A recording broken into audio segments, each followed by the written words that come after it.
If you are at a point in time in your career where you may have just successfully progressed because you've done well, but you haven't really invested the time into learning your craft and understanding how to build a repeatable go-to-market sales process in motion and get with people that can go do that, come find a way to get into an organization. Be willing to have your ego take a step down, because it's not a step down. You're investing in your career and your timeline. So if you're great, but you may not have the right level of experience, or you might not have this, find a way based on a relationship that you have. We live in a small world. Find a way to have someone sponsor you into the call. Find a way in, because you're going to have that way to get in to have a shot. People follow other people because they get better. We're challenging people to be better versions of themselves. And when they have a challenge or obstacle, we coach them together to brainstorm together on how to go fix it. As long as you keep that culture of training and development and getting better, usually those people stick with each other for a long time.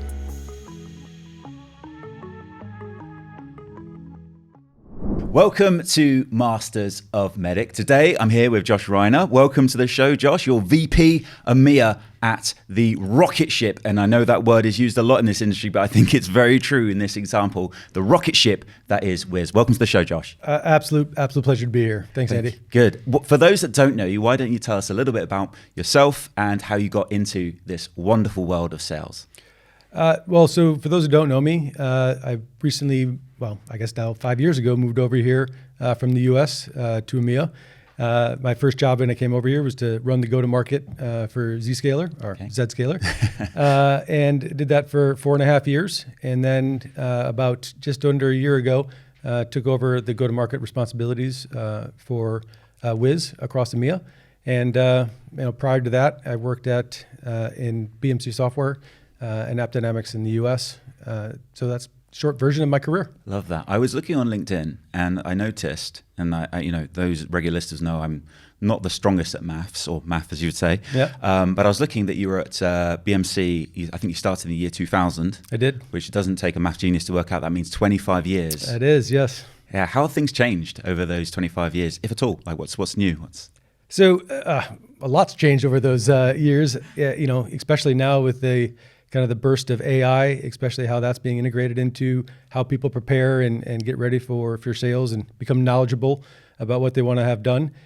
So just, over the years and the evolution of, technologies and tools and processes, I think the biggest thing that has changed is the amount of data and information that is accessible to us in a very short period of time. And that is positive and negative, because it's positive because there's a lot more information you can have, a lot more knowledge that you can bring to the customer about the problems they may be having and how your solution or product may be able to service them. But it's sifting through that noise and information to come out with a coherent message. I think that is definitely something that's changed over the years. The mediums of which people use to outreach has also changed. Again, dating the self, email was the sole reason to get out there from a digital perspective. Sure. I mean, now, BR and branding and digital, LinkedIn, to your point of just raising that up. There's multiple ways and multiple touch points that customers use to survey you as a company or a prospect, even before engaging with you.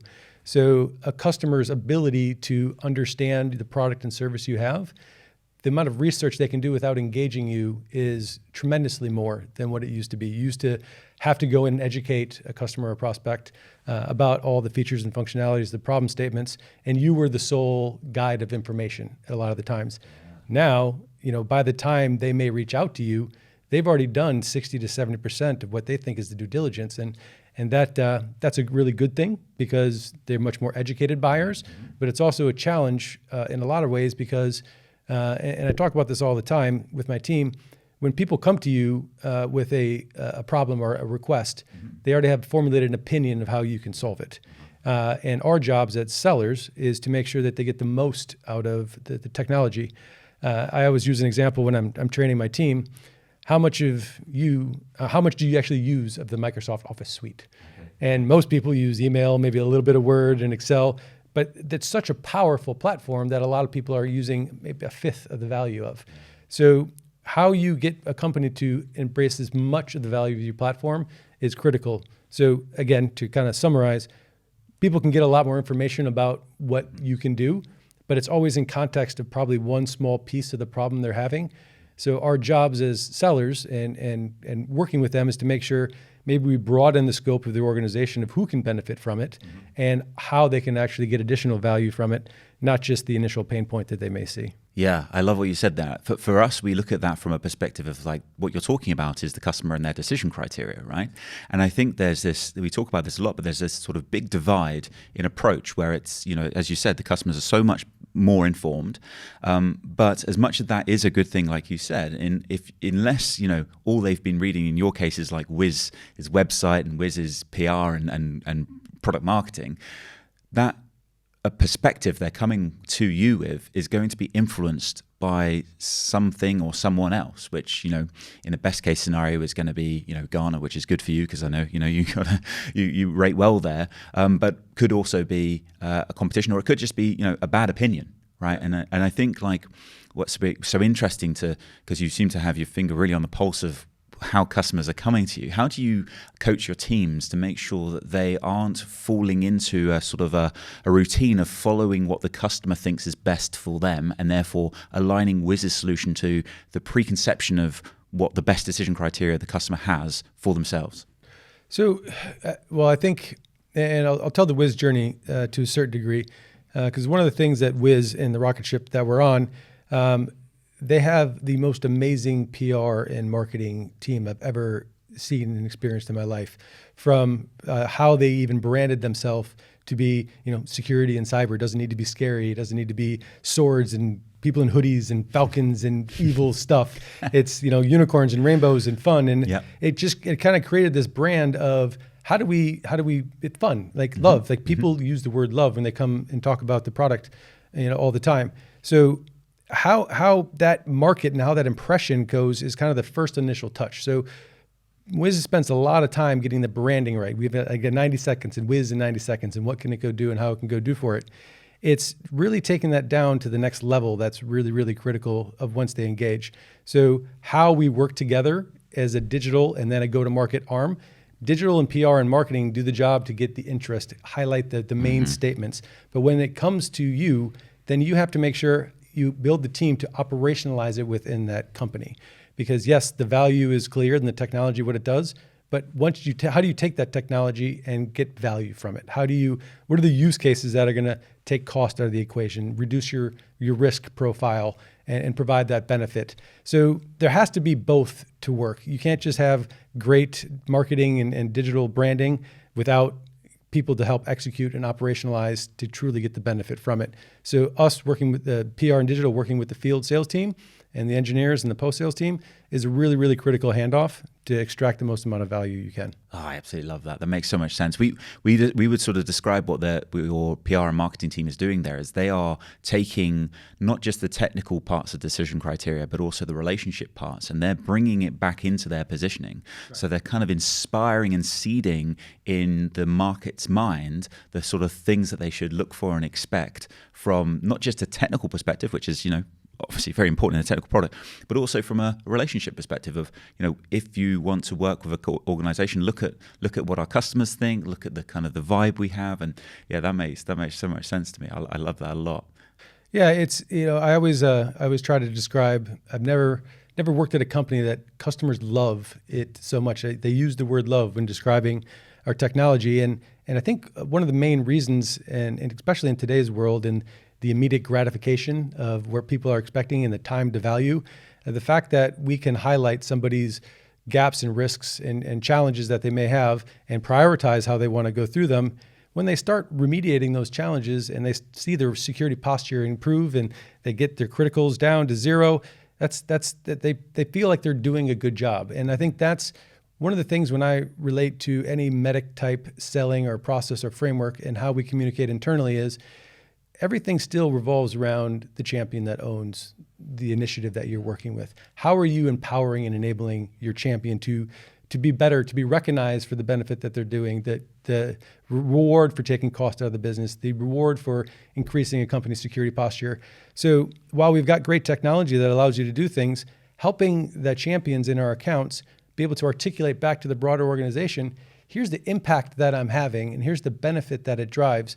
It promotes them in their company and their career, and that usually good things happen when people get promoted and start documenting the benefit they receive. Yeah, I love that. One of the things you were talking about there, where you were saying about, customers loving the product, and obviously there's the momentum that comes with all of that good stuff of having a good product, customers that like you, and the growth, and it's like a perfect sort of crescendo, isn't it? That what I've seen happen before, and I've been part of a company where I felt like this was a potential risk as well, is that sellers can almost find themselves sort of hurrying through. They almost need to like slow things down to speed them up. Do you know what I mean? How do you help your team not get sort of taken with the momentum of customers are like, well, I used you before in my last organization, I want you here, or perhaps my best friend's also is in security or as a CISO and loves you and says that we need you. How do you make sure that your teams and your leaders that are working for you kind of make sure it's almost like slow things down to make sure we really still get to planting that value? These are good problems to have. True. I call them champagne problems when your product is so good and people move from one company to the next company, they want to bring it in. Mm-hmm. That's a really, really good problem to have. And usually what I try to describe, usually a champion that you're working with that would come from one organization to another, we'll use a CISO as an example. Mm-hmm. They did a great job. You helped them fix all their misconfigurations in cloud, and so it drove a higher security posture for it. That's great. And then they go to a new organization and they want to do the exact same thing. But part of the benefit of any sort of solution you drive is to get the most out of it. So yes, the CISO has a lot of value that you get because you're securing the environment. But the application teams that are building applications to release new functionalities to stay ahead of their competitors also get a tremendous amount of value. The people that are looking to triage incidents that are happening in the wild, or if someone's trying to attack them, they're also getting benefit. So when someone comes to you and they say, yeah, I want to bring you in, that's great. But so let's make sure that this gets adopted in your organization. Let's make sure you get recognized for all the great work that we're going to go do. And that starts with getting us access to these other people that are going to provide benefit from it. And let's go build a plan to understand their challenges, document those like we did with you before. So we understand the before state and the after state and the impact that we're having, both financially as well as security posture wise. Sure. And we pull that together as a comprehensive program to then roll it out. And then now you're getting benefit, and then you're seen even in a greater light because you've impacted multiple parts of the business. Now, what that does to you as a seller is obviously you're providing more value to the organization. And generally when you provide more value, you can command a higher price point because they're getting more from the solutions and technology. And they're getting more value exponentially. So it's a win-win on both sides of the house. So I always use this term, and most people that know me know it. I always say I hate leads, and what you just described there was kind of a lead. Yeah. A person goes from one organization to the next, but you still can't shortcut the process. You still need to go in, hey, okay, so you're going to do something here, not because you like me, because I can solve a problem. Mm-hmm. You think we can solve a problem together. So let's go investigate all the problem areas that we can go have in your organization, really identify the pain and the implications of pain. Yeah. As we're keeping the MEDDIC as a common language framework here. So what is that? Okay, now that we understand that there's pain in these different areas or ways that we can improve, what are the metrics that we really need to go get down to document the before and after state? And once you start getting into that area, now you're building use cases that are going to document those criteria, and you can look at the outputs. Now you can start showing those pieces back to the organization so they can represent back to the economic buyer. Here's the value here's the problem that we had. Yeah. Here's the statement that we released and technically how we proved it out to show the benefit. And here's the outcomes of what that is. So I always take a very simple approach. When I meet EBs and economic buyers, they really care about two things. Mm-hmm. Is the product or service that I'm buying, is it going to solve the pain that we have identified together? Mm-hmm. And is it going to be adopted in the organization? Is it going to be deployed and implemented correctly? So when I meet with him or her as an economic buyer, I always make sure that I articulate the problem statement, articulate the deployment plan, the structure that we're going to go do. And then I do one step further where I say, 60 days after we do this deployment together, I'm going to come back to make sure that we're on track. And if we're not, we can pivot and how we're going to go. But we will make sure that these benefits are realized, and here's the adoption plan to ensure that that's going to happen. Oh, I love that. Absolutely love that. Well, one of the things that kind of sticks out for me here is that what you're talking about is selling from a perspective of approaching opportunities with almost like an open mindset. Mm-hmm. And one of the things I talk about a lot is that and I think this will resonate with everyone. If you imagine the company you're working for now, even you working for Wiz, I think this would be very true. When you were in the interviewing process, even though I imagine someone like yourself would have put a ton of work, even with the connections you had inside of Wiz and the momentum that came with that, a ton of work up front to do, not just your research for the interview process, but also your due diligence, right? Yep. But I'm pretty sure, even with that, you might have had a tough time telling me about what Wiz costs. If I presented you with a typical customer and say, well, what's this going to cost on an annual basis? You probably would have had a challenge, right? Yeah.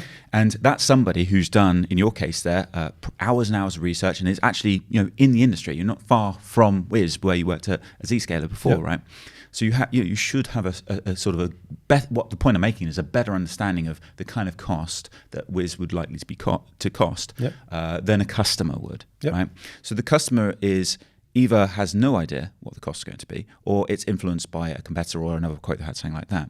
And what I find salespeople often fall into the trap of doing is they go, well, this is what it's going to cost and this is the scope, and it kind of falls back to what we were saying a moment ago about decision criteria. Whereas what you're talking about doing there is kind of going in, and it's your point about, you don't like leads, is going in with this mindset of, okay, well, I'm very confident we've got a great product, and I'm very confident that this great product can bring you value, but let's just sort of pause on that one little, problem you have over there, and let's take a broader view here. And I think the real point I love to make here is that it's not just about finding more value to make your proposition more compelling, but it's all around differentiation as well.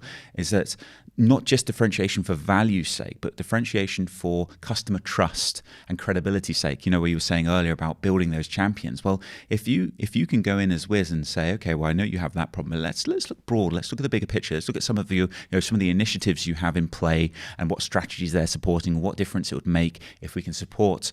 Maybe there's a new product launch or something like that going on that Wiz can help to accelerate or make more efficient the launch of. Then all of a sudden, and particularly into your point in the economic buyer's eyes, all of a sudden you've not only differentiated yourself, created new value, but you've won this champion who's like, well, I can't wait to take Josh to meet my boss because it's going to make me look great, and all good things come from that, right? A lot to unpack there, because you put out a lot of really good points, and one of the things that I always try to train my teams with is don't fall into the trap of a budget. Don't fall into the trap of comparing yourself to something else. So I use this line all the time when I go in and meet, well, how much does your product cost? And I say, instead of answering the question with, cost X, I say, I won't charge you $1 more or £1 more or €1 more than the value that I can drive in a 12-month period. So let me run the process, because we have to go find out, first of all, am I the right solution for you? And I can't make that assumption that just because Wiz is great, that it's great for you. So going through the process with somebody to really understand their pain points, to really understand, and back to your other point that you said that is a really important one I don't want to miss, educated sellers help make educated buyers. I love that. So when you go in and you say, okay, you're a fintech trying to break in and compete against the HSBCs and the Barclays of the world. How are you going to go do that? Well, you're going to have to do that by releasing functionality faster and have different features that are capabilities that they don't have. And your advantage is speed to market and capabilities that they want to have.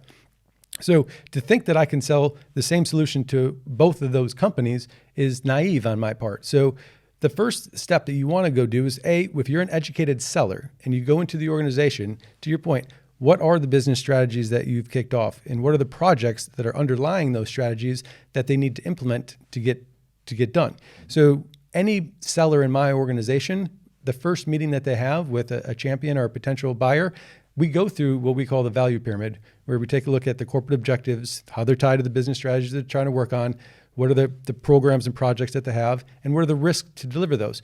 So when you start talking in customer terms and these are the initiatives, these are the projects, these are the concerns that you have, let's see how we can go relate to those.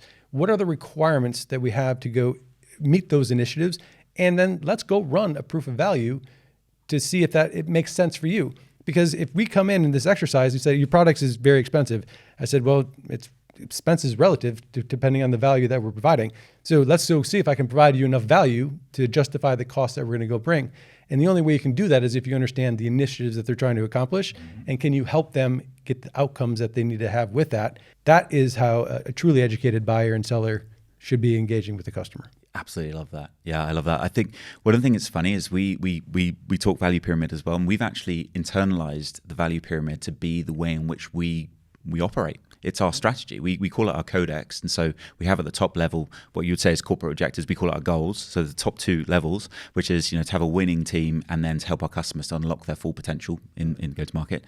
And then we have our strategies underneath, which are things like that we have like a big media part of our business and lots of other things, like having like really, really beautiful, easy to use software is another part. So we have all the other strategies. And then we have anything that we therefore do that would fall under an initiative, whether it's a new show, whether it's a new feature, like at the moment we're developing a playbook product, that has to then align to those strategies that then should support that goal. And the reason why I mentioned that is because if somebody was to sell to us and they were to, they wouldn't have to necessarily know that we use the value pyramid internally. And even if we didn't, we just loosely were doing these things, it would be an absolutely beautiful, wonderful, glorious experience for us as an organization because it makes it so simple. It's like you're kind of doing half the champion's job, which is to sell internally. You're giving them the framework. We talk about champion decks, but if we get the value pyramid right, it is truly the pathway in which how your champion can connect your proposition and the value it provides to the very top level, those corporate objectives, as you rightly said. And it's funny to me that that we have these tools, these plays, if we call them that, like value pyramids, that aren't being sort of used every single time. How does that work in Wiz from obviously somewhere that's renowned to have really high quality sales execution? You only have to look at the kind of caliber of person in the team. Is it a scenario where your leadership team is having to kind of encourage value pyramids, or are they just part of the regular cadence? How does that work? I wish we lived in a world where no one took shortcuts. Yeah. Unfortunately, we don't live in a world. And, one of the, again, champagne problem is when you have such great technology and such a market demand and such a need for what Wiz does, sometimes you can take shortcuts and get away with it. And that's, you can only stay that way for so long. And the reason why I use that analogy is, before Dolly and Mike and Dave and I and a lot of the people came here, they obviously run a rocket ship on their own, and their technology and the space and the problems they were solving were great. But the biggest part of the sales cycle before we came in here was when they showed the technology to getting a purchase order. And the reason why it was the longest period of time is because buyers didn't know how to buy. Yeah. You showed them this unbelievable technology that could show all these risks and vulnerabilities, and it was showing someone fire for the first time. Like they just get wide-eyed and like, this is the greatest thing in the world. How do I buy this? Yeah. So part of working in an organization is to enable your company to buy a product to solve a problem, because they're not used to buying. And you have to help them with that process, facilitate that process. So the sales process that MEDDIC kind of as a foundational framework started with, but now it's really a communication framework that goes into, you have to almost win that first sell with the person. Like, I want to help you buy this so that it gets adopted, deployed, and the value is recognized. And that's getting into the process. So it starts by understanding, here's the initiatives that you're running. Okay, so now that we have these initiatives, how do we, why are we doing anything? And why are we doing it now? And why do we think Wiz is the right fit for that? So, but that's how people buy. People buy based on that thought process. What's my problem statement? Why am I going to do something now? And then why is this the right solution for that? So as we go through the artifacts that we use to run a buyer through that journey, it's all built on the buyer's mentality to make sure that they fully understand it, document it, and can deploy and adopt it in the organization. Because again, going back to the economic buyer, a lot of EBs have bought things over their careers that haven't gotten deployed. So the better you can communicate a plan to get it adopted and the value recognized, you have to follow the framework and structure. So again, back to Wiz's biggest challenge of showing great technology and not being able to understand how to quantify the problem, then that also means they don't know how to deploy it to get the recognized value out of it. So having and following that process enables organizations and your champion in the organization to recognize that value and socialize that value internally. Yeah, I love that. And one of the things that's really interesting is Wiz is a great example of this. I think, I forget how many records Wiz broke, in the first sort of I don't know, a few years of the existence. But then there's the moment when Dali came in and he said, like, Mike, yourself on this great, just, it was almost like, there was points, I don't know if this is something you folks talked about, but there was points from the outside in where we were sort of observing, going, well, how long before that person joins? And it was almost became a bit sort of almost parody, because then it's one of the wonderful things about our industry is people follow greatness, and you never see it the other way around, though, do you? You never see like bad leaders follow bad leaders. They know, and no matter how bad they are, not to, bad people don't follow bad people. So it's a wonderful thing to see. But one of the things I think is not talked about enough in our industry is we define winning and losing incorrectly in my mind, because we define, particularly in sales, but I guess it is a whole go-to-market motion. Winning is closed won and losing is closed lost, right? But what you were talking about there is it aligns with how we think the difference in winning is, because you should never really lose a deal. You just shouldn't, like, if you're doing everything right, you should never lose a deal. You should qualify out of a deal. Do you see what I mean? Because you should never come as a surprise unless something is misqualified at some point. You should, So the point being then, what becomes winning and losing is, did you win the best possible deal you could have won versus the worst possible deal, right? Yeah. And the thing that people think about then is they think, well, size of deal, which is, sure, that's obviously it's revenue, of course, but actually we look at it from a sales velocity perspective. So we would say, okay, well, not just the size of the deal, but how long did it take us to close it? Because that's the forgotten about metric that is as impactful as amount of opportunities, is as impactful as conversion rate, and it is as impactful as the size of the deal, because it doesn't take an expert to work out that if it takes you twice as long to close something, then it might as well be half the value closing for the same amount of time. Yep. And so it's those things about focusing on not just size of deal, conversion rate, but the time to close that really make the difference. And I think that's kind of what you were talking about there. Yeah. So again, I like using shock and awe statements.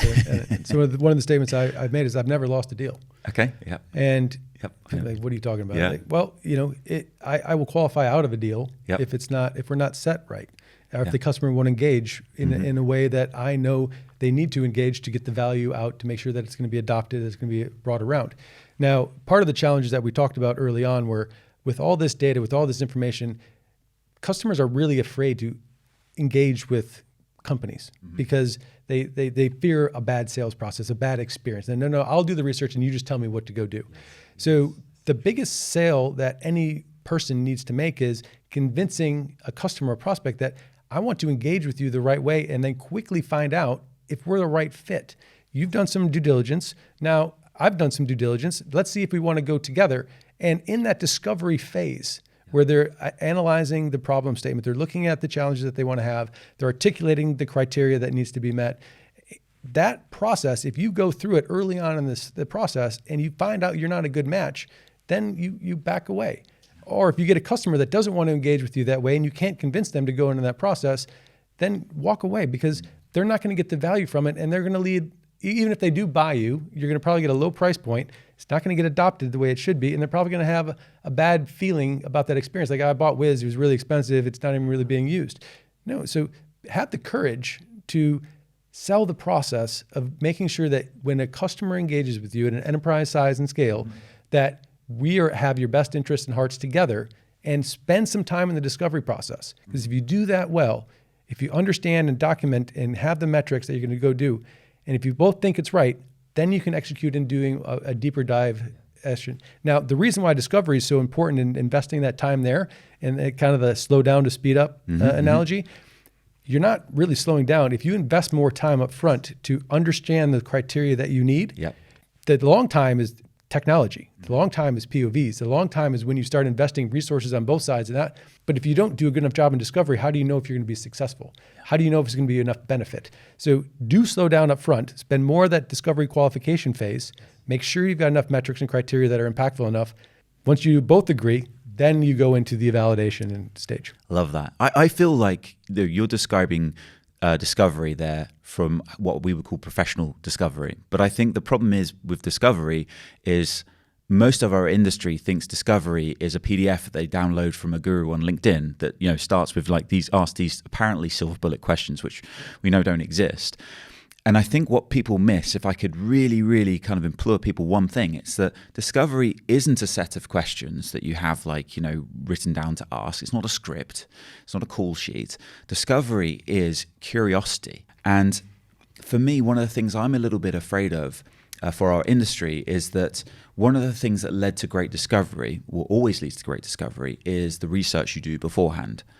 Because it's so important that you're relevant with discovery, right? You have to ask relevant questions because, like you said, you're trying at that first instant to sell yourself to the customer who is jaded from being asked every time a salesperson walks into their office, what keeps them awake at night, or who else cares about us, whatever those other tired questions are. So credibility and relevance is hugely important. And the thing I'm a little bit afraid of now is that people keep preaching AI as a shortcut for that. And sure, don't get me wrong, you can definitely go and get, if you use AI right, you can get to you can get it to pull out topics from annual reports and things like that. But for me, the best discovery calls or meetings I've ever been in have come as a result of where I've been doing the research, but it's not necessarily the research that has led to me to be in the right frame of mind. It's where I go from that research. So I'll read something and my mind will start to wander, and I'll think, well, that's a little bit like Vodafone when we were selling to Vodafone. And I might be selling, I might be preparing for a meeting with HSBC. It could be completely unrelated, but there'll be something there about, it doesn't have to be, finance to telecoms. There'll be something there, and I start thinking, oh, that will be interesting. And I can, you go one, two, 3 rows of removal away from the thing you were researching, and all of a sudden, what you come into that discovery meeting with is a really strong, credible point of view that where the customer actually goes, oh, actually, okay, not only is this interesting, but, and this is something I think that's really important, to be able to have got to that point of view, you must have put some work in ahead of this meeting, which tells me either you're stupid, which clearly you're not because you've just come with a really strong point of view, or you must feel very strongly a confidence that you have a compelling reason why we should be talking. And so it's kind of that air of confidence that the doing the research does, gives you, that comes across the customer, and therefore they go, oh, actually, this person's a serious person. This is, and it's, I always sort of liken it to, the consultants, the top tier consultants who do have a very similar job to an account executive in that they go into a scenario where an organization is trying to get to a better outcome. The difference is we get to the better outcome by charging for a technology typically, and the consultants, the management consultants, they just come up with the idea of getting there, and they almost, they sell like a bit, we'll put together a business case and we'll put together, POCs and POVs and all that good stuff. We don't sell it. We give it for free in the hope that they therefore buy into our technology. Yep. But it's not that dissimilar. So there's a few points that you raised there, and the first thing that I'll say is data is your superpower. The more you know, the better off you are to service your customer. So what I do think AI and some of the technologies, back to the early days of you're dating me on the 25 years there. I appreciate that. I had to read the 10Ks. I had to read the 10Qs. I had to read the annual reports. I had to do a lot of research on what, the organization cared about and the strategies. You can build that quite quickly. So there's shortcuts you can take in leveraging technology to make you more efficient, to have more meetings faster, but it doesn't shortcut the fact that you need to get the data and you need to have a point of view. Yeah. You need to come in. And when we look at a sales process, obviously we start with the value pyramid and we come in and we articulate that as we discussed. The next phase of that is to getting into the 3 whys that we talked about. So when you sit down with someone, you just want to make sure, how does these business strategies that you're trying to accomplish in these programs you're trying to do, why is this important? What are the impact statements? How are we going to quantify these benefits to them? And I always, when someone gives me a 3 whys document or we do a deal review, I always look for names. Because people say they. Well, who's they? Yeah. I want Andy. Yeah. Does Andy care about this? Well, what does the champion care? Why does Andy care about this? And why are we doing anything? Is the most critical thing that you want to go do it? Then that quickly translates into why now. And we were talking earlier, and one of the things that we talk about is, again, people come to me, oh, this account's in so much pain. They have all this. Well, they've been living in that pain for so long. So what is the impending event that is going to finally get them to take action, to break the inertia, to make a change, and to drive some of those things? So again, I want educated sellers, and educated sellers make sure that they're aligning to the outcomes of what the customer wants. They're about ensuring that it gets deployed and going into production so the value is realized. That solves so many other challenges and problems that you have, but it's all underlined by a common language and framework. And so what I like about MEDDIC, starting as a qualification tool, now moving to a language, is when you talk to anyone in my organization, regardless of what ecosystem team you're in, we're always talking to each other in the same language. Well, where are we in the process? Have we done, have we validated the decision criteria? That's a black and white question that you can go, well, no, okay, let's go back and validate the decision criteria. Do we understand the decision process they're going to go through to make an evaluation? Do we have enough differentiating criteria in our favor that's unique to our platform or service that we're selling that is going to separate us, that would justify doing a price proof of value because we can justify the price? Like, those are the questions that we ask each other as leadership teams and sellers to make sure that it's a right fit. And so going back to I've never lost a deal, if you go through and you've got differentiating criteria that your product or service can only deliver, and then you can prove it in the proof of value and deploying the technology, then the output for the EB, that the meeting that you have, they're going to go forward with it because they want that problem solved. And they want that benefit realized. Yeah, I love that. And the common language thing is an interesting one to get into with Wiz because you're channel first, right? So you're having those conversations you so aptly described there. How does that expand to your channel partners? Are you taking that same language to your conversations with them? Yes. So there's a couple pieces with the channel that we'll talk about. One, making a channel first commitment is a big commitment. It shows that we are not going to use you for fulfillment partner. We're not going to use you as a convenience. We're using you as a partner to truly drive together. And the reason that that's important, there's thousands and thousands of customers that are out there. I can't hire thousands and thousands of people to go service those customers. But if we partner correctly with regional-based partners, with global system outsourcers, with cloud providers that are coming into the market, they do have the coverage. So there's not a customer out there that doesn't have a partner or a cloud provider, because that's what Wiz sells. So they're already in there. So when I use MEDDIC, and the other shock and awe phrase, and actually Mike didn't like this when I said it in front of the whole world sales training or the kickoff in San Antonio, I said, never call a customer. Yep. Okay. Never ever call a prospect. And he's like, what are you doing? You're leading a sales leader, and you just told our entire sales team never to ever call a customer. And the reason I said that is, if you're a channel first and you're going to run your product sale through the channel, why wouldn't you want that person that intimately knows that customer already in the first new business meeting with you? Why wouldn't you make a lot of effort to understand with them already? Because they understand the strategies, they understand the projects, they understand some things, and the nuances of the people that are in the organization. Use MEDDIC to help qualify. Here's why we should go in there together, because here's what you're doing, channel provider. Here's what the cloud provider is doing. Here's the initiatives they're working. The three of you go to a new business meeting together. What EB or what champion wouldn't want to have their cloud provider, their channel provider that they trust, and the product or service that we're representing jointly brainstorming at an outcome that we can all achieve together? We're coming, you have these strategies, you want to release these functionalities. Here's the outcomes we want to see if we can help you drive.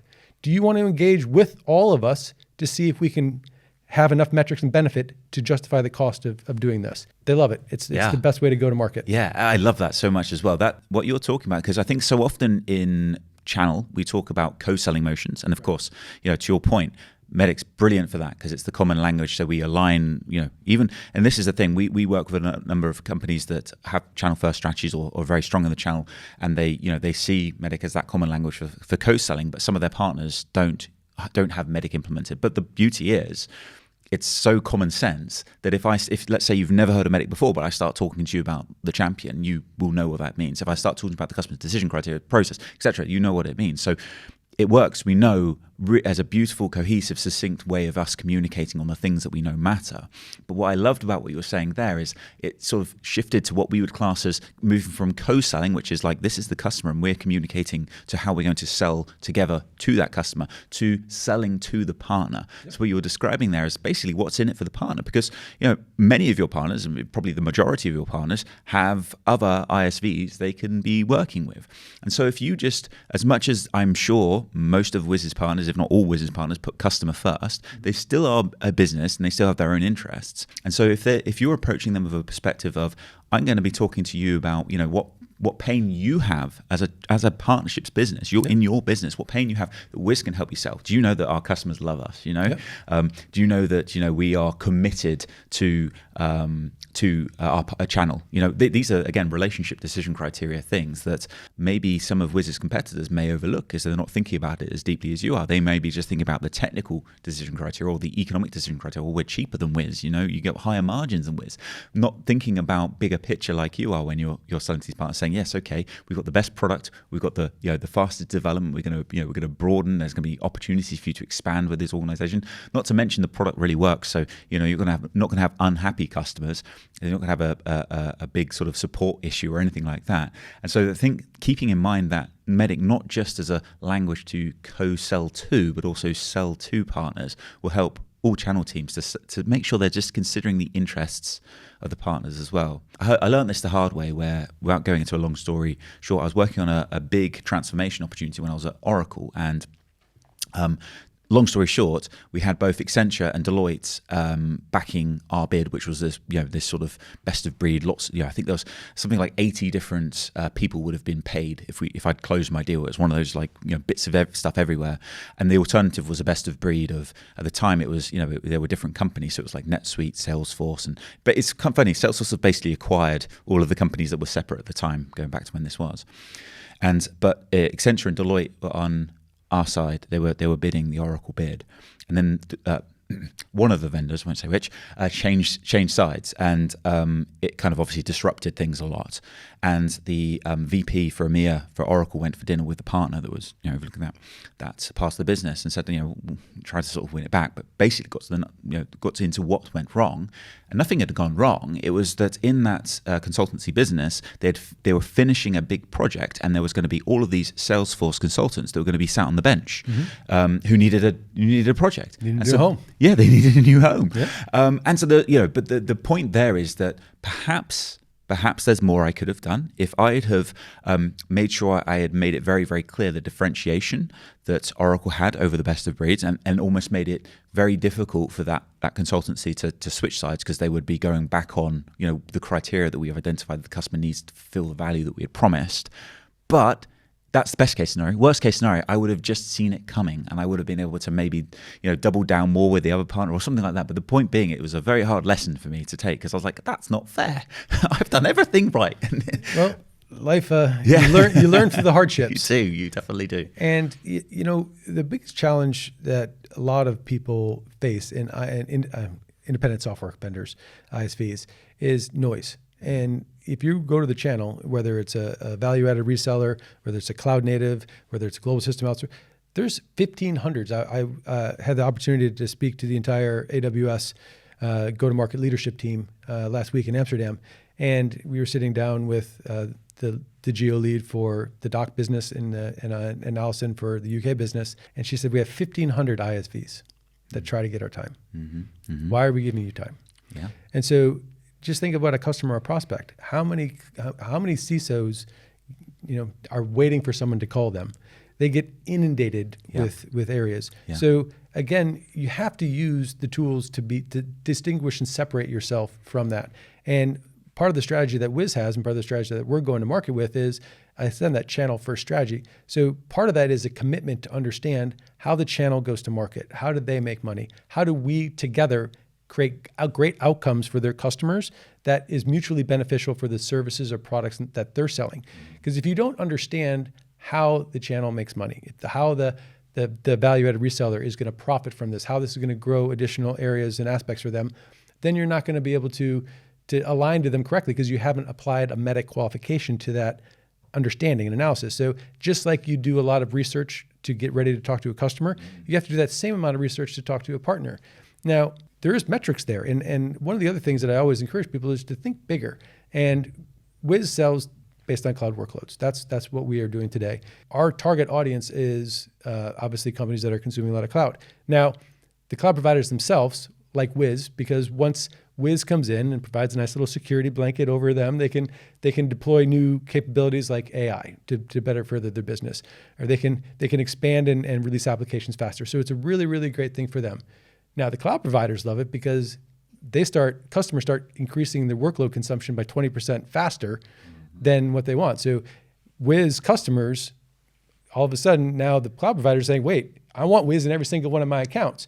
So we have that. So using that metrics and sitting down with these geo leaders, you have to stop talking about technology and start talking about outcomes. That's the great thing about MEDDIC, because understanding the pain and the champion and the metrics that you want and tying that to the outcomes of what they want to achieve and those business strategies, if you can align the resources Wiz's cloud provider channel, a CPPO program, and how we go to market, but whatever you're doing, whatever business you're in, what is the outcome of the people you're going to market with together? How do you jointly benefit? And how do you drive the right outcomes to the customer? Use MEDDIC as that common language and framework to get that documented. Once you have that documented, then you can start making sure that you're making progress in the right direction. I love that. It's what's fascinating, and it was from the very first thing you said, or how you described your roles as you were talking about the roles you took on for your career. You were talking about go-to-market. It was go-to-market. I took lead of the go-to-market in this company, that company, and then as you started to talk about your impact in some of the anecdotes you talked about from Wiz, you're talking not just about go-to-market, but the entire customer life cycle. It comes across in everything you do, and it's interesting because we were talking about this internally in our company recently, that I think it was I forget if it's 2021 or 2022, but when we had our first MEDDIC, we were sort of announcing for us for the first time, where we were talking about how MEDDIC should be a common language for the whole team, and we kind of came up against this sort of conundrum where we were like, is it the whole, because we were saying it's more than just sales. When we were sort of saying it's the revenue team because that's the word that everybody uses, but it's not the revenue team, it's the go-to-market team. And I think it was 2021, it might be 2022, but either way, it was a few years ago. And I can remember this angst of, if we call it go-to-market, that's the right thing to do, that's the right way to refer to it, but we're also going to have to explain what that is. Do you see what I mean? And so it feels like in the last few years, the term go-to-market's gone from a little bit of not a mainstream term to being like a very strong, almost on sort of it's almost sort of bordering on buzzword now. I could see that. So go-to-market to me is, who the company hires to provide benefit to their customers and their prospects. Yep. So sales is always the tip of the spear. We're the one that has the number and has the quota attached to it, but your engineering team, your customer success organization, your professional services organization, your marketing organization, there's so many people that get brought together to go drive benefit and value and to ensure the products get delivered to what they want to get done. And having those tight relationships with the go-to-market then span out to the broader parts of the organization. How are we tying into product? How are we capturing the requirements and the enhancement requests that our customers are commonly bringing to the table? And how are we bringing those back to the table? So one of the things that we focus on is, again, communication and transparency is key. Generally, people get afraid when they don't know. So the more you can communicate your strategy, the more that you can be transparent about what you're trying to accomplish, more that you can align to a common goal or a North Star that you have. And then every time you interact with any one of the organizations, you interact with them in that language, in that North Star direction of where you're going. So the reason I'm reaching out to you, product, is because we're going to market and we're hitting a common requirement that we're going to go through. This has this level of impact because we think we can drive this level of outcome, this additional revenue can come from it, this stream. But you're going back to them using MEDDIC as a kind of a framework. What is the pain we're solving? What are the metrics that we need to qualify? What is the business case that you're taking internally to that team to prioritize your list? So the reason I like MEDDIC so much is it allows that communication vehicle to enable you to collaborate and be transparent with one another. And they know I'm going to talk to them in that fashion. When I talk to them, I'm talking to them in terms of a MEDDIC framework. They're going to respond back to me because that's how, again, people buy. People look and rate those things. Yeah, I love that. We tie that into the decision criteria. So we would say that when you're ideating a product, you should be thinking about, rather than requirements or any of the language that product teams use, you should be thinking from a decision criteria perspective, because by the time you pass that to product marketing, they then want to start surfacing that up as inspiring the market as to what is the specification, what are the requirements, but what is the decision criteria the customer is going to need to be able to get that value.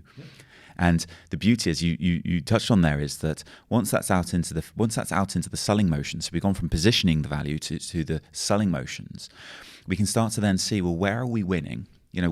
Why did we win that deal? Well, it was because we had this. Well, that's decision criteria. These things, decision criteria, which is very useful because it tells the product team their hypothesis was correct, but also it tells the marketing team, oh, we've got something here. Let's elevate it. Let's organize a webinar about that feature. Let's organize some marketing spend behind it. Let's put some volume, some amplification behind that feature. Or the complete opposite, which is why did we lose that deal? Well, it's because we didn't have that thing.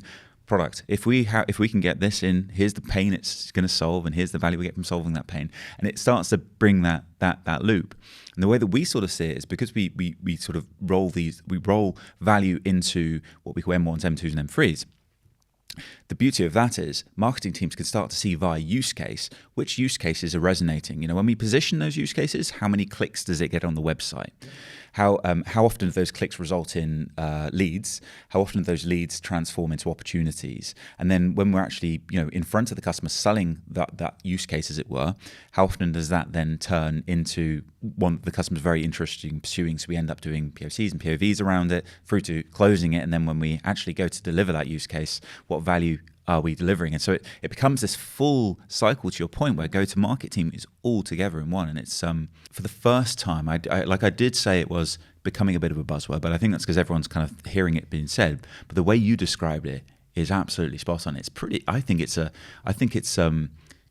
big jump forward we've made, where we can now start to bring teams together by removing what I think has been always a bit of a blocker, which is that each go-to-market team speaks the same thing in different languages. Using a real life example, and Wiz was no different. When I came here, everyone wants to be great in what they do, and everyone works tirelessly at this company. It's the one thing I don't have a will challenge at all. Actually, maybe to have a couple people could take some breaks every now and then because they work so hard. Yeah. But what they're lacking is going to cause attrition if we don't get it right. If we don't understand what somebody does and how they're going to market and what impact that they're having, then they also feel they don't have that sense of satisfaction, that sense of completion. It's just like when I started to have the conversation, the biggest time was between when we showed the product to getting a PO because no one knew how to go buy something because they didn't go through the process. If the marketing organization doesn't know how you want them to service you, and what's the best strategy based on the decision criteria that you're trying to get into, how you want to go to market, the problems you're trying to solve, like they could be your biggest asset if you give them and help them point in the right direction. Take all that energy that they're going to spend regardless, leverage the MEDDIC framework as a communication vehicle to say, here's where I want you to engage and why. Now, all of a sudden, that energy is being well utilized. It's very efficient versus being inefficient, where you have all these people going off in their individual streams. Now you're all rowing together in the same boat, going much faster together. And that's just enabled by a common language. I love that. There's a couple of things you said there. In the same boat rowing together, everyoone sort of pointing in the same direction, pulling together forwards, I think is really, really important. But also everybody wants to be great. I feel though as though something we don't talk about enough is how A players are driven primarily by greatness, by this insatiable appetite. This it's not even an appetite, it's a need, it's a requirement, it's a must-have. It's oxygen to create, to achieve the version of themselves they aspire to be. So I think every A player inside themselves has an aspirational goal of their potential that they are striving to become. And that, by the way, you never get there. Like you know, it's like the carrot and the stick on your head. It's always going to be this far away from you, but you're constantly striving towards getting there, which is all about, coachability. It's all about constantly being improving and having that drive for greatness. And I think our industry gets this wrong because we think that people are motivated by money. I feel like money is the way we keep score of how well we, it's a way of kind of sense checking. I'm in on this mission at Wiz. I'm getting what I need. I feel like I'm growing. I'm getting the reward, the satisfaction. Am I doing all right? Yep. Okay. Salary checks out. Commission checks out. I'm still on. I can feel like I'm in the right lane. And that inner drive and being able to achieve that is something that I don't think we talk about enough. But everything I've heard from talking to people in your team, everything I've heard from listening to things you've said before, says that you are like like almost like, if you were like Woody and you had a string on your back, your catchphrases would be all about coachability, all about your team, all about, the sort of rising tide together. Have I got that right? Is that? So A players don't care about money because they have it. Because they constantly do the things that they need to get done to go do it. And, I only care about making people better. And people that want to get better are generally A players because they push themselves into hard situations. They push themselves to be uncomfortable. I remember and it also requires a great leader. Mm-hmm. And, in my career, I've had the luxury of having a great leader in Dolly. And one of the things that Dolly always pushed me, whenever I started getting maybe a little too comfortable into the spot I'm in, he's like, I need to push you harder. You're getting comfortable. And so you need to go harder. So he's like, go from the US, go run UK, Ireland. And go figure that out because that's the challenge. Yeah. As simple as learning to drive on the other side of the road or learning new aspects of new challenges come. So A players want to have it. They're going to drive. They're going to constantly do the things that no one asked them to go do. They're the ones that do that extra little thing that no one asked for that just makes it better. And they're constantly trying to just be great. Mm-hmm. Now, if you combine that with a great leader that helps inspire them, that helps guide them, that works with them every week. Mm-hmm. And I always say this time, no one ever left a leader that makes them better, 52 times a year because they're sitting them down every week, making them better. That's what you need to have. So it's a mixture of both great drive mixed with great leadership, and then giving the vehicle and the plan and the ability to execute a common language that we're talking about. Those are the main ingredients that you have. So recruiting great coachable people that want to challenge themselves, want to get better, leading them and retaining them by training them every day, every week, and then the output is revenue. And A players don't have to worry about revenue because they're consistently making their numbers. Yeah. Because they consistently do the things that are not asked of them. They just do them because it's the right thing to do. Yeah. Yeah. I have this saying that I came up with quite recently, which is A players are uncomfortable being comfortable. Yes. I love that. Yeah. And it's so simple, but so true, right? And I think, I'm sure maybe you've not had it. I've had it in my career where, in fact, if you were to sort of take a data printout of my performance as an individual contributor in sales and to find where I was the highest performance, it also correlates where I was the most unhappy. Yeah. And that had nothing to do with my performance, had everything to do with the environment I was in, where I felt like, I wasn't growing. I felt like, and almost not just I wasn't growing, a frustration that those around me were not, like to your point about being in the same boat, rowing in the same direction, I love being a part of a team where I feel uncomfortable because I'm looking around going, oh, that's a good idea. Why didn't I think of that? Or like, I'm not doing that. I need to do that. I want to strive to be the better version of myself. And if you can't see that around you, then, it's a little bit like a different way of looking about not being the smartest person in the room. Not saying I was the smartest person in that room, but I certainly didn't feel like I had the opportunity to look around and learn and sort of level myself up from it. So that was, a really difficult, I didn't even stay. I think in my first quarter, I did my number and then left, before finishing Q3. It was just wasn't the right environment, even though financially and on the scoreboard I was doing great. And I always think about that. I wonder if everyone else could have that same experience, whether they would sort of see things clearer. You know what I mean? The only thing I'm sad about is you said that on a podcast and it's recorded. So that is your statement. I can't take it because great people are uncomfortably uncomfortable is exactly right. Yeah.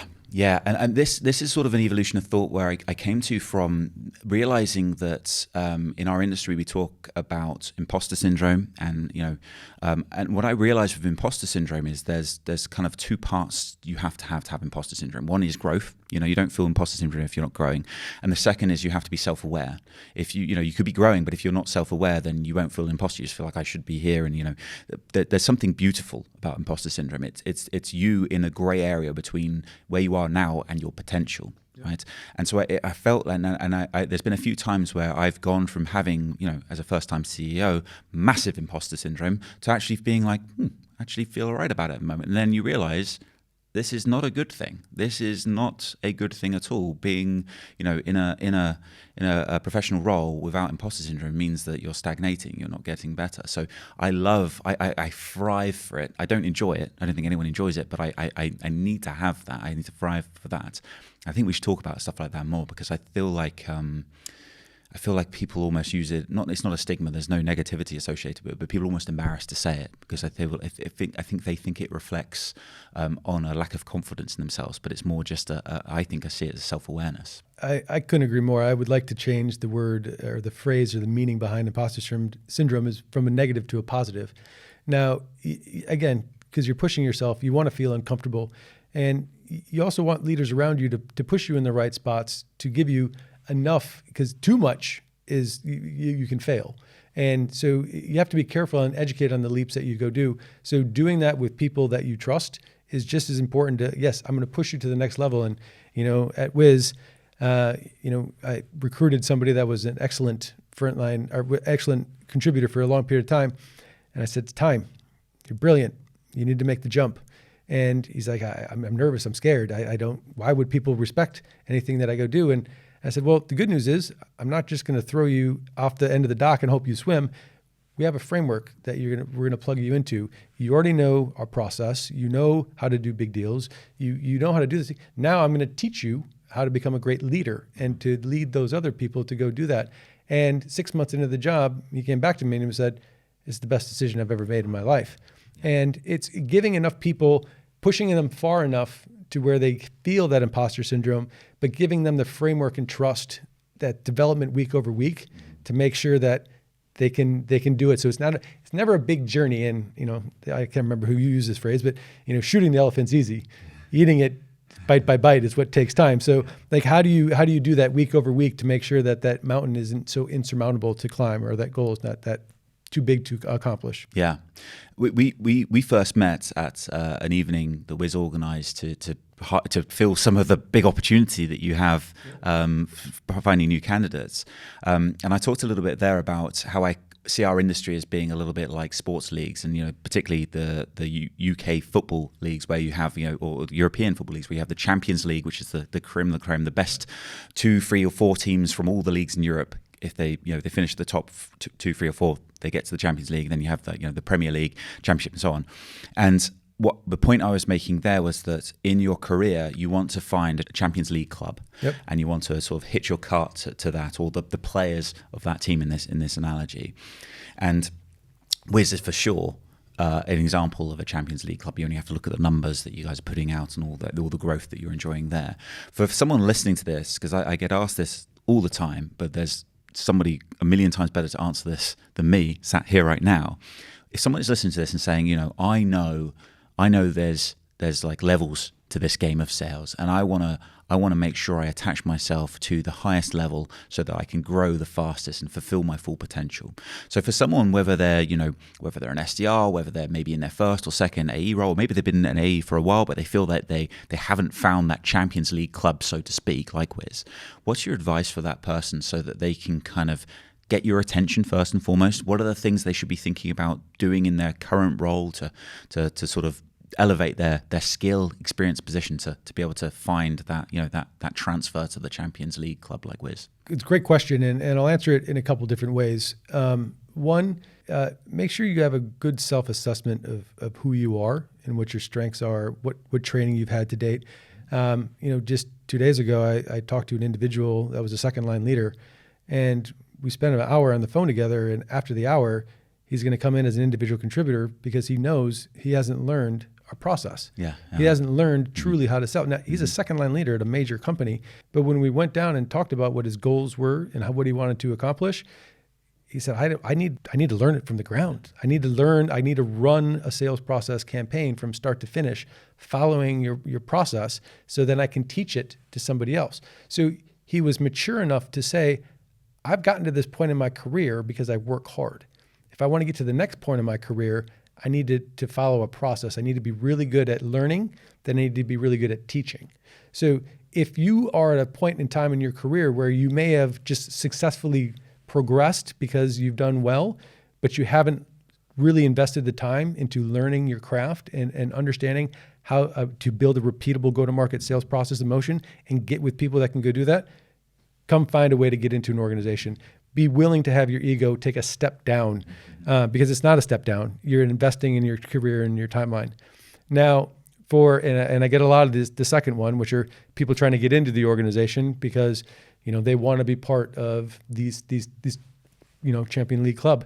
The best ones find a way. And it's no different than you finding a way into a CISO or a CTO. It's relationships. It's understanding a pain statement. It's finding a way in the door. And we teach a lot. I like to thrive, and we're a teaching-based company and culture. So we teach people how to recruit. We teach people how to retain and do one-on-ones. But when we teach people to come into an organization, I try not to have people recruit for the outliers, but because I said the outliers always find a way. So if you're great, but you may not have the right level of experience, or you might not have this, find a way. Find a way based on a relationship that you have. We live in a small world. Find a way to have someone sponsor you into the call. Find a way in, because you're going to have that way to get in to have a shot, or you're going to have the experience to get there. Yeah. Either way, great ones always find a way. Yeah, I was laughing because I couldn't agree more, by the way, but I was laughing because I recently upset a bit of a hornet's nest on LinkedIn, because I advertised we were hiring for a couple of account executive roles, and I made the point of calling out what it clearly says at the bottom of our job description, that the easy apply button on LinkedIn will, like, if you hit that, you'll be ignored. Like we're not Wiz, right? We're a 40-odd person company, right? But we had over 750 applications for an AE role. 750, like it blows my mind, right?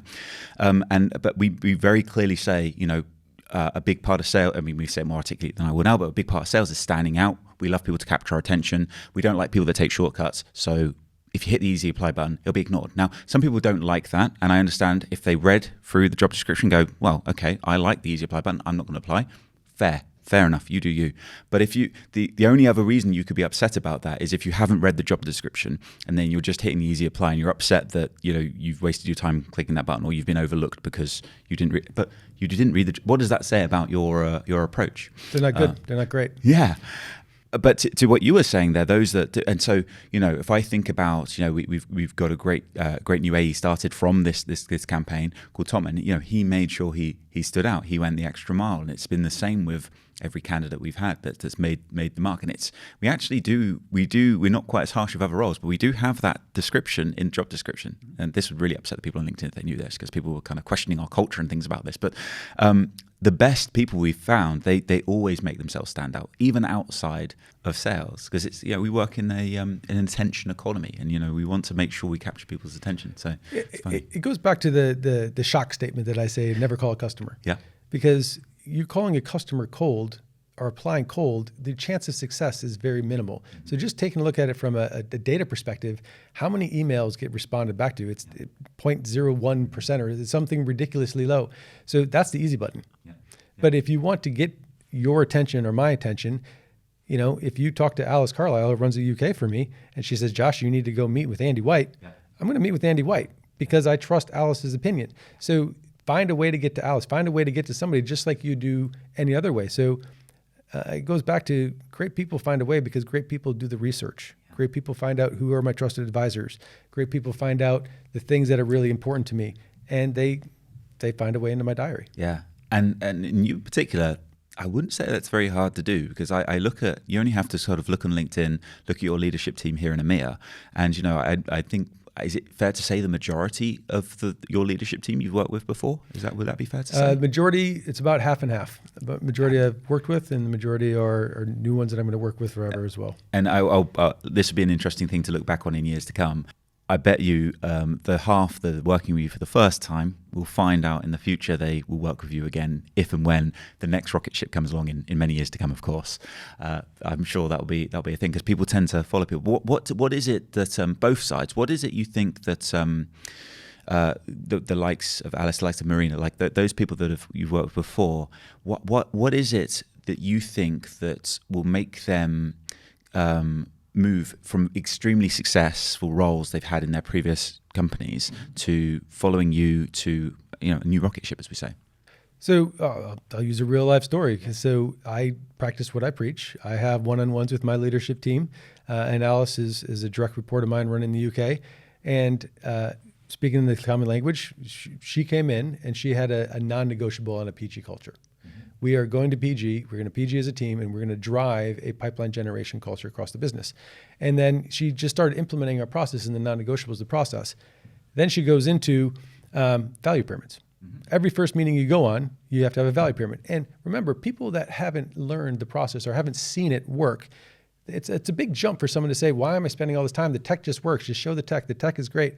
She insisted on it. And so she made what I thought was a little bit of a mistake. She took Pete Stedman, who I've worked with before, and he creates the Picasso of value pyramids. They're works of art. And so she had Pete show her entire team this work of art. And then she said, okay, who wants to go next?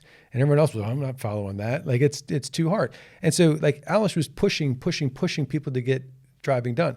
So when we sat down, she was frustrated. I was like, why are you frustrated? She's like, why can't they see the value? We know how important it is to understand your customers' objectives, to win their mind shares, to enter into the sales process.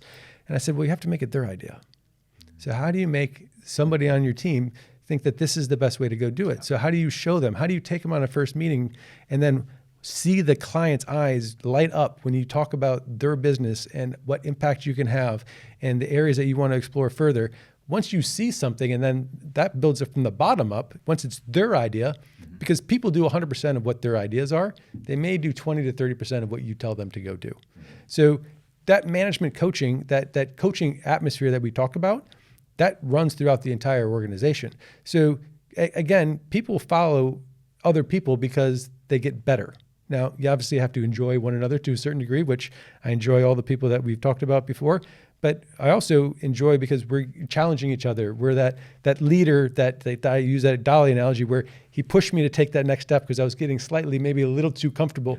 And that's what we do here. We're challenging people to be better versions of themselves. And when they have a challenge or obstacle, we coach them together to brainstorm together on how to go fix it. As long as you keep that culture of training and development and getting better, usually those people stick with each other for a long time. Yeah, I agree with that. Totally. I love it. You've got quite a diverse leadership team. I take great pride in that. That's brilliant. Is that something, how does that, because it's obviously something we all know is extremely important. We know the upside and the benefit of having diverse teams, of course, goes without saying. How for someone listening that feels the same, but hasn't had the same success that you've had, what sort of advice could you give for that topic? Well, a couple of points there. I'm the lucky father of 3 daughters. So having 3 daughters, not practicing what I preach would be a little bit hypocritical. But Marina Ayton, she's working and she's coming together and writing the female sales leader book for a couple of people, and I've been lucky to work with her on some content on that. But having a diverse team, just like any part of your career, it takes a plan. And we have a plan in place where we have to hire and see equal number of candidates from diverse backgrounds. So that way, by default, you end up with a very diverse team. And once you have a very good diverse team, it's easier to continue having a diverse team because that it perpetuates itself in perpetuity. But I can't tell you the excitement you get when you have just a wide variety of opinions that are coming in and challenges that you can overcome and different perspectives to look at. How do you want to be the best team on the planet if you don't have more ideas coming at you, more different thoughts and opinions coming at you? So if you want to be the best, you have to hire to have the best. Yeah, I love that. Is there something that having a more diverse team has taught you that you perhaps wouldn't have had the benefit of knowing without getting to work with such a broad array of people?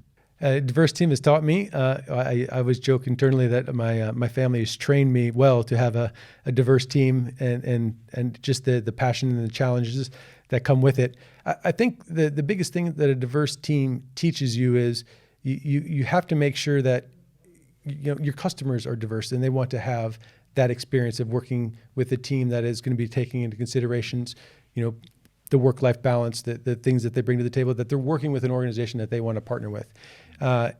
Just like all companies want to have an ESG strategy to make sure that environmentally you're aware. Like we want to make sure that we're running a business that is respected, that is diverse, that providing good to a lot of the people in the organization, and other people feel that when you bring that to the table as well. It's a powerful and impactful thing that you can bring to the table that I think if you don't have it and you're just singly focused, you're missing out on lots of different areas. But that diversity broadens that scope and makes life much more enjoyable. Yeah, and that self-fulfilling thing you talked about, I think, is very true. That you mentioned Marina's book that she's writing with Penny and Lucy as well, the female sales leader. That was a major, I think, incentive for the book, was that, if we want to, there's a lot of great positive momentum about trying to get more women into sales, we know. But I think what we felt was missing was that more women in sales leadership. Yeah. And when we looked into the data, that there wasn't as many women going into sales leadership as men, even in the relative numbers. And what we saw was that women would move into customer success leadership and other roles as well as that. And I think one of the things we felt was that what's missing is role models. Yeah. You want to be able to see yourself in the job you want to do. And so I feel like, what you're talking about self-fulfilling there, I think is fantastic. I think, I know of at least a couple of extremely talented, high-performing AEs in your team that perhaps you may not have. It may be fair to say that are female, that you may not have, should you not have such a diverse leadership team. Yeah, when you have a diverse team, that if you just hire males, you get 50% of the workload to go after. If you hire a diverse team, you have everybody to go after. And you highlighted the exact point. Like, how much great talent do we have in our team because we have such a diverse policy and an embracing culture to have that? Couldn't agree more. It definitely separates us from other competition. Yeah. So one last point I want to get in with you, because you're kind of famous for being a bit of an expert at how to write a resume or a CV that captures somebody's attention. Yeah. And I think this would be, to our point earlier, if there is a recent podcast such as this where you are giving the advice of how to capture your attention, and it's almost like this is going to be a qualification tool for you, because if somebody doesn't take the advice that I'm expecting you now to bestow onto the audience, then they haven't done enough research. So what are the things? Because I'm fascinated by this, because I think I'd probably never. I don't know. I mean, when it comes to writing a resume CV, I'd probably put what I think is the right thing, but I wouldn't know. I think I'll probably do a bad job. So I'd love to hear what you think are like the key points and what you look for. And again, back to a teaching culture, we teach how to read a CV and why and what to look for.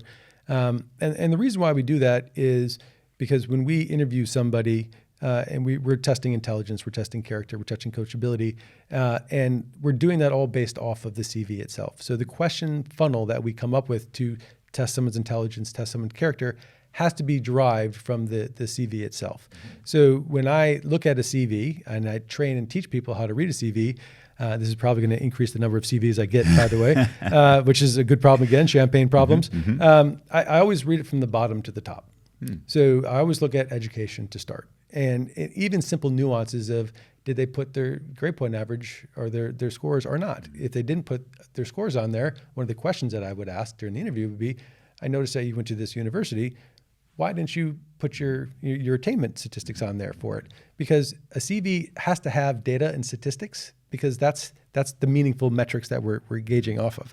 So so you're taking a look at the CV for the data, to then ask the right questions in the interview process. Mm-hmm. So if it's not on there, that would be a typical question that I'd ask. Mm-hmm. Then I start to take a look at, does your CV logically make sense? So did you go to university as an engineer and then the first job you had was in sales? Mm-hmm. Okay, well, what happened there? Like what the difference was? So if you come in front of me and you have deviations like that, you probably should have a really good explanation as to why you decided to change course or where you went to. So again, does the logical flow make sense of the progression from what you had and where you're going? The success aspect of where I like to see, I do like to see stints of decent chunks of time in roles. Like if someone was an SDR for 3 months, then an AE for 9 months, and then an RD for no, you're not learning anything, and you're going so fast, or that organization is so fast. Like I want to see people learn a craft. I want to show them consistently. When you come in, have you mastered your craft? And I think a lot of people, when they come in, that fail eventually, because if you don't learn something, eventually it will catch up to you. So if you're an RD for a very short period of time, and then you become a second line leader, and you haven't really struggled as a first line leader, you haven't had someone quit on you, you haven't had, a surprise happen or something, then you don't know how to handle that challenge. So I look for, have you stayed in companies for a long time, in a position in that company for a long enough time to master it? Yes. And then once you've mastered it, so then okay, maybe you stayed there for 7 years as a salesperson. Like maybe that's a little too long to have there. So are you challenging yourself? Are you comfortable in the job and coasting a bit? Because maybe I don't want that, because I like people that constantly get uncomfortable when they're comfortable, to steal my quote. So those are the things that I look for. So education is the first step. Does that logically translate into your career? Does that career have a logical progression? So are you in the job that you're in as using a sales profession? Do you start as an SDR? Are you in that job for 6 to 9 to maybe 12 months? Because that's a shorter stint usually. Then do you get into an AE? Does that get you into the next level? Are you there for a year, 2 years? And then does that promote you to a senior AE? Like if I'm looking for logical times there. Then if you make a switch to another company, why did you make that switch? So if I see you go from one company to the next company, okay, and again, we use me as an example, like I've been in the same company with the same leaders for the last 4 years. Are leaders taking with you? Yeah. Did you follow somebody because they went to somebody, or did you jointly go with somebody? That other question. So those are questions that I'm going to ask of when you progress through your career. Why did you progress? What relationships did you build? What people did you take with you as you went along those journeys? So I can't give you all the secrets and tips and tricks of it, but essentially, good people master a craft before they get to the next craft. Good people generally follow and get promoted to the next role, and that's a good step up for them. Then they generally go to the next company, not because they were headhunted out. And this is another question I ask, and this is going to spoil a lot of my interviews, so maybe I shouldn't ask it, but I always ask the question, how'd you get to be in front of me? Yeah. And then they said, well, Ben Fairhall called me up and said, you got a great profile. We want to bring you in front of Josh and everything else. And then I say, so one of the most important decisions you can make in your entire life is the company that you work for and the people you work with. And you completely left that by chance. If Ben Fairhall hadn't been the greatest recruiter in the world and got you in front of me, so you just completely led your life to chance. So what is your plan for your life? Where do you want to take your life? Where do you want to go? And everyone that has that feeling, they're like, oh, shoot.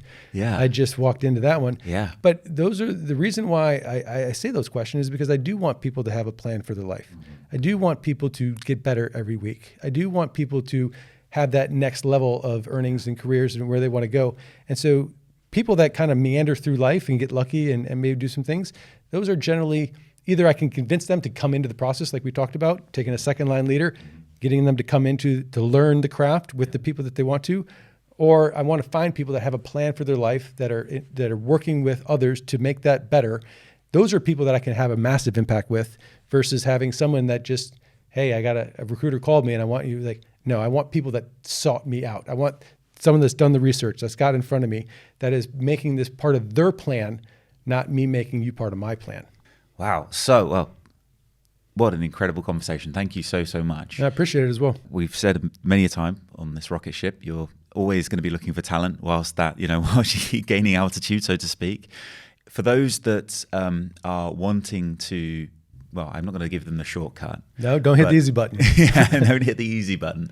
But should people be looking to reach out to you? What kind of roles what kind of roles do you have open at the moment? In what locations? And what's the opportunity? So obviously the major markets we already have: UK, in Nordics and Benelux. We have DACH in Central. We'll be opening up an office in the Alpine region as well. We have France, we have Spain, we have Italy, and we're going to be opening up entities in the Middle East. So EMEA, we have growth and coverage models on. A lot of the roles are posted already, and I look forward to, please apply for the job if you're interested in joining the rocket ship. Just don't hit easy apply. Just don't hit easy apply. Thank you so much, Josh. It's been an absolute pleasure to have you on. And I can't wait for people to see this. I think it's going to be an absolute It's been great. I like what you're doing. So thank you very much for your time.